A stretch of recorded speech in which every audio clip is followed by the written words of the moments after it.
১১ দলীয় জোটের আলোচিত নেতা জাগপার মুখপাত্র রাশেদ প্রধান।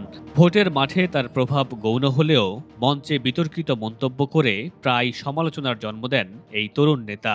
তবে রাশেদ প্রধান এখনও গুরুত্বপূর্ণ হয়ে উঠতে না পারলেও তার বাবা শফিউল আলম প্রধানের নাম নানাভাবে জড়িয়ে আছে দেশের রাজনীতির ইতিহাসে। বিদ্রোহ ঝড়ের বেগে ধেয়ে আসছে, যেটা হাসিনা টের পাচ্ছেন না।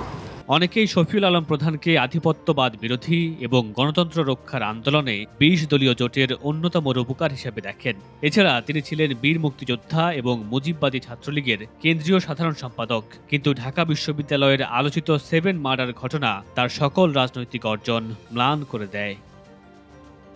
স্বাধীনতার পর ঢাকা বিশ্ববিদ্যালয়ের ক্যাম্পাসে সবচেয়ে ভয়াবহ ও রক্তক্ষয়ী হত্যাকাণ্ড হিসেবে চিহ্নিত হয়ে আছে ১৯৭৪ সালের ৫ এপ্রিল রাতের ঘটনা। সেদিন মহসিন হলের করিডোরে ৭ জন ছাত্রকে স্ট্রেইন গান দিয়ে ব্রাশ ফায়ার করে হত্যা করা হয়। হত্যাকারী ও নিহত সবাই ছিলেন ছাত্রলীগের কর্মী। নারকীয় হত্যাযজ্ঞের পর পুলিশের তদন্তে দেখা যায়, ডাকসু নির্বাচনকে ঘিরে ছাত্রলীগের অভ্যন্তরীণ কোন্দল ও ক্ষমতার লড়াইকে কেন্দ্র করে এই হত্যাকাণ্ড ঘটে, যার সঙ্গে সরাসরি জড়িত ছিলেন ছাত্রলীগের তৎকালীন সাধারণ সম্পাদক শফিউল আলম প্রধান। ঘটনার ৩ দিন পর পুলিশ তাকে সহ ৩ জনকে গ্রেফতার করে। বিচারে তাকে মৃত্যুদণ্ড দেয় আদালত।